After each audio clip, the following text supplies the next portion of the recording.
won't believe what happened today. I literally got stuck in the school's basement, with none other than the girl who hates me. Like, seriously, does life enjoy testing me, or what?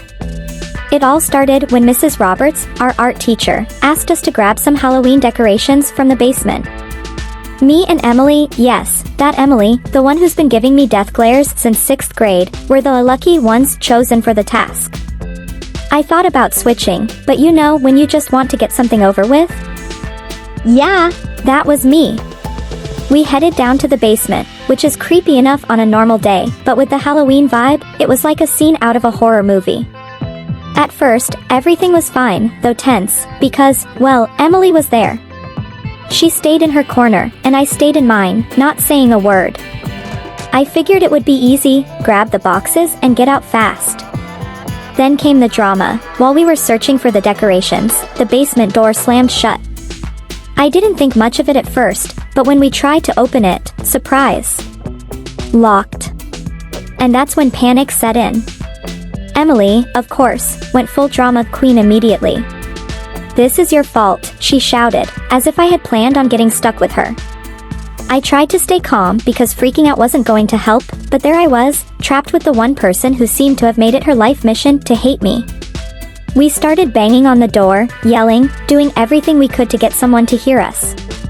Nothing. The school was practically empty by then.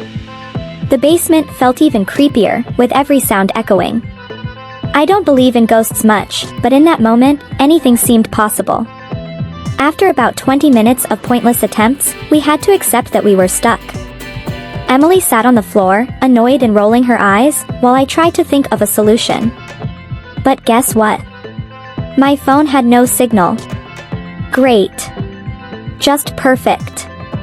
And then, the weirdest thing happened. Emily started talking. Like, really talking. Not to blame me or complain, but about why she hated me. She started opening up about how she thought I was trying to steal her friends, that I was always trying to be better. I was like, what?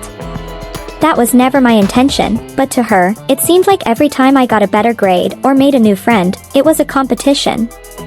I guess, being stuck there with no other option, she felt like she had to let it all out. I was shocked, but I listened. Emily went on to say that she'd felt bothered by me for a long time. She explained that it always seemed like I was trying to outdo her, whether it was in class, with friends, or even in extracurriculars. To her, it felt like I was constantly trying to stand out, and it really got under her skin. As she talked, I started to realize that she had misunderstood my actions in a lot of situations.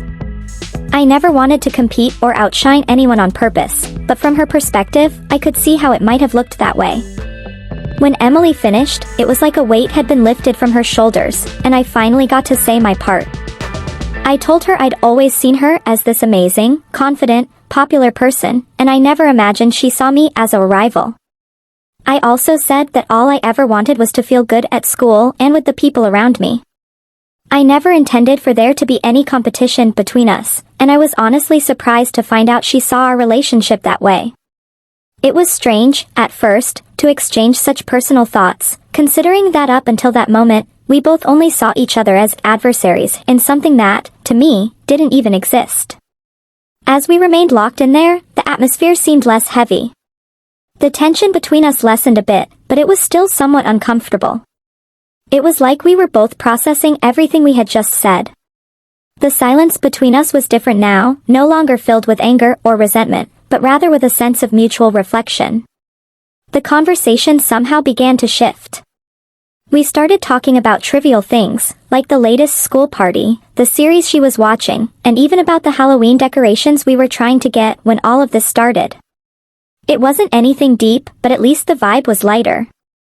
It no longer felt like Emily wanted to strangle me with one of the witch decorations hanging there. Time dragged on, and I checked the clock every 5 minutes, hoping someone would eventually come to get us out of there. After what felt like an eternity, it was only another 40 minutes, but it seriously felt like forever, we finally heard someone on the other side of the door. It was Mr. Jackson, the janitor, who, as he opened the door, casually said, "What were you two doing in there?" I've never felt so relieved in my life. And I could tell that Emily was, too, although she tried to hide it. She just sighed, grabbed the decoration boxes, and we both left the basement in silence. When we returned to the classroom, Mrs. Roberts gave us a confused look and said something like, "You took your time." She had no idea what we'd been through down there. Of course, no one really believed us when we told them what happened, especially the part about being stuck.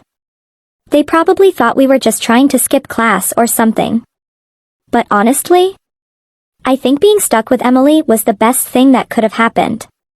I'm not going to lie and say we walked out of there as best friends or that all the animosity disappeared completely, but something definitely changed. It was like we finally understood the reason behind our conflict. The resentment between us didn't seem as heavy as before, and maybe, just maybe, we'll be able to tolerate each other a little more from now on. Now, I just have to wait and see how things will be tomorrow. Will Emily act like nothing happened? Will we go back to being silent rivals, or did that small moment of vulnerability build a bridge for a more peaceful coexistence? I guess only time will tell.